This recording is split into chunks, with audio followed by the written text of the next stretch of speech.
Now, Olivia, have you ever been at a concert or an event whereby you were performing and the sound was just terrible? I'm sure you have. I have several. Sadly, I think it's yeah, when that happens, as well as an artist, it can really throw you off. So you're trying to be very calm and still get your audience to enjoy, and then you're normally trying to get like the sound teams, you're trying to maybe motion to them or whisper to them in a way.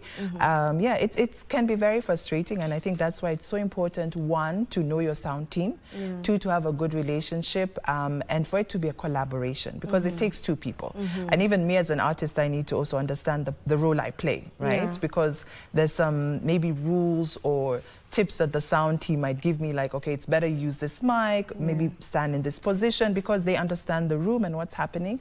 Yeah, but when sound is bad, it's frustrating. I can only imagine. It's very frustrating. And you know, when you talk about, you also have a role to play as the artist.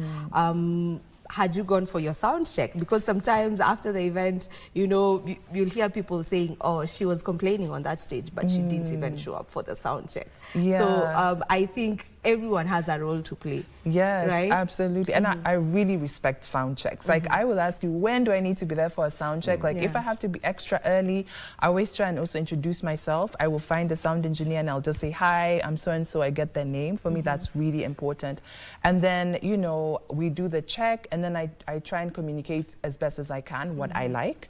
I am an alto singer, so I had to learn actually from my cousin, like, how do I describe to a sound engineer that I don't want the low part of my voice to be removed, because many female singers are sopranos, so they just assume this is how we will EQ you or mix your voice. So also being early helps you, you know, talk to a sound engineer. And then also, because many sound engineers, maybe they haven't like discovered who you are as an artist.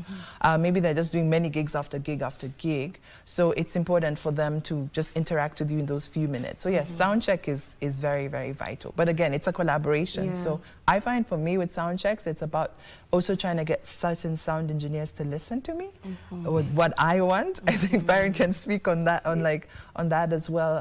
It's really important, because again, not every artist is the same. We have different sound specifications. So yeah, absolutely. Sound check is very key. Okay.